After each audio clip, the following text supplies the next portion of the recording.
going on today? Man, ain't nothing, bro. One foot in front of the other. And man, rolling with the punches, standing strong. You know, when people ask you this question, I'm pretty sure you get this from time to time. Who is Ji'Ayir Brown? Who is Tig?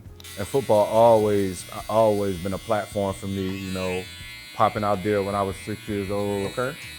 Playing flag football, being a star of the flag football team, always gave me the recognition of a star athlete, so I kind of always carried it like that, you know what I mean? So you was the star of the team. At 6 years At old, 6. flag football, man. Taking it way back. Way back, man. Like, Okay. What position was you playing in? I was running back then. Okay. Yeah, I was like Reggie Bush. Is that who you kind of like was modeling? Man, that was my after dog, man. Reggie Bush, bro. I'm telling you, he was, man. Was he in the league then or at USC? He was at USC then. Okay. And being that you started at that young age, and you know what I'm saying, you stuck with it. Did you think, that your position was gonna always be that? Yeah, man. I thought I was gonna be an offensive player, man. Yeah. Even later in life, I stayed at running back, but it was certain sets like I played quarterback, I played wide receiver. I even was down there at tight end in high school. Like I was doing a little bit of everything. So tell me something about your home, about that area that kind of shaped you and molded you. Trenton is so different, man. Like it's so different from the rest of the world, bro. Like, low income area, you feel me? Everybody kind of dealing with the same struggles, but I created some of my best friends, some of my closest family members through those struggles, and knowing that we all was going through the same thing, you feel me? We still live life like we wasn't going through nothing. Okay. So I guess you can say it allowed me to persevere no matter, what obstacles or, what was put in front of me, Right. You feel me? I always had it tough growing up, so it was like nothing you could throw at me that I couldn't really bounce back from or anything that'd make me hold my head. You know what I mean? Right. That's kind of what gave you your foundation, you would say? Right.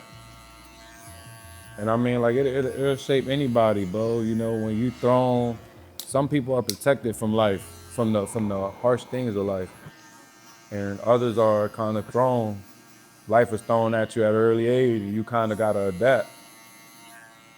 You feel me? So the things we had to adapt to, most kids, most children shouldn't have to adapt to. Gotcha.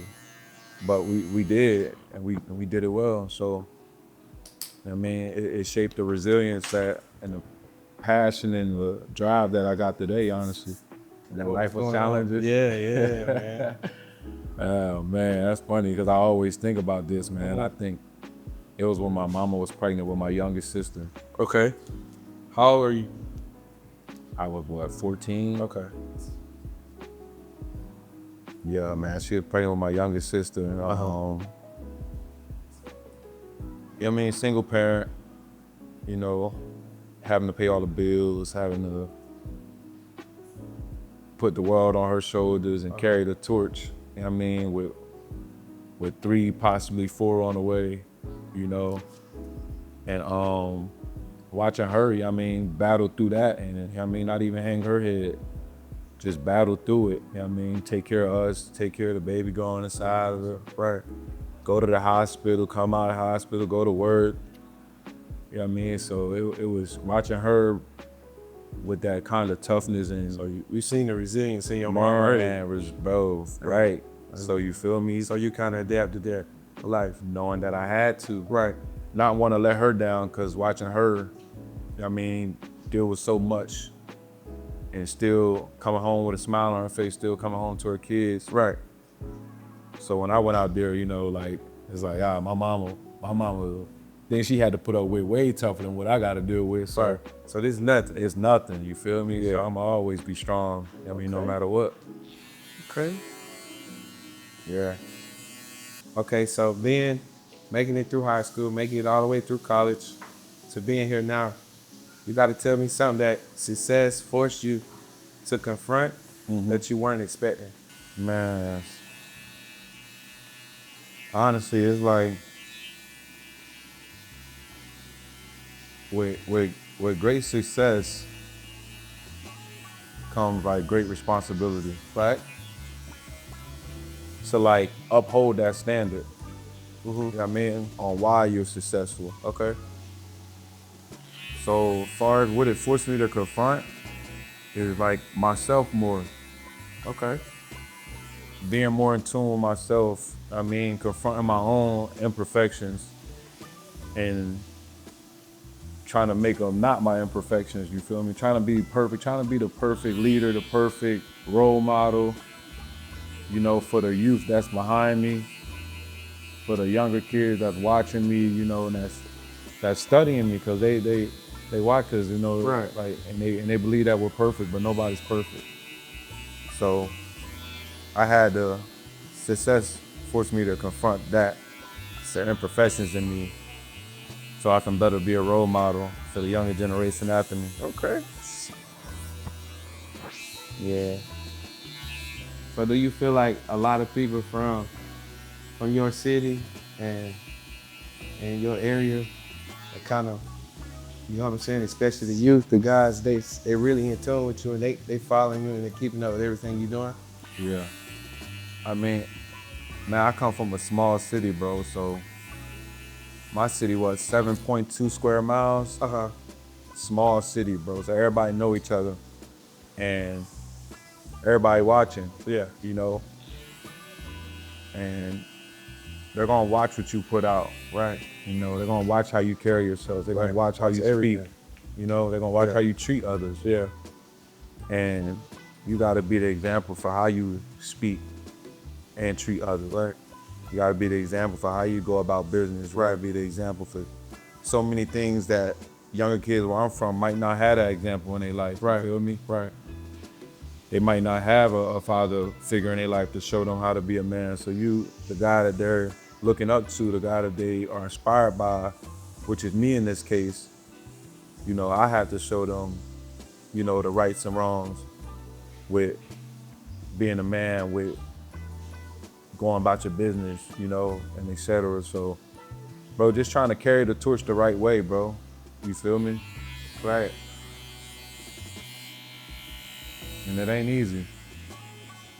Nobody's telling you you have to carry the torch the right way. You know what I mean? Right. There's so many people that haven't carried it the right way. Right. I always say to myself, like, things is easier to do, but easier not to do. I mean, like, it's easy to carry the torch the right way. Yeah, handle your business right. Yeah, do the right things. Yeah, do this, do that. But it's easier to be like, you know what? I'm gonna just think about myself. Right. And I'm gonna put whatever role model they see is what it's gonna be. But nah, you gotta be the right role model. You gotta be the right leader. You gotta be the right motivator if you truly wanna help your people. Right. You know, Gillette talks about being the best a man can be, you know, off the field. What does that mean to you? Leading by example, bro. Controlling everything you can control and doing things the right way, bro. And being the example for the younger generation, for the younger men growing up. You know what I mean? So, yeah, that's what I would say to that. What does it mean to be cut different? Man. I mean, coming from where I'm coming from, to make it out of that, like, you gotta be cut from a special cloth, bro. To make it out of that environment, to pursue your dreams, cut out all the negativity around you, and to have a tunnel vision on success, you almost gotta be like a superhero, man. So for me, that's what it means to be cut different. For me, like, just superhero mindset, man. Yeah. Superhero mentality. Superhero mentality, bro. Hey, this is Ji'Ayir Brown, and this is Cut Different, presented by Gillette.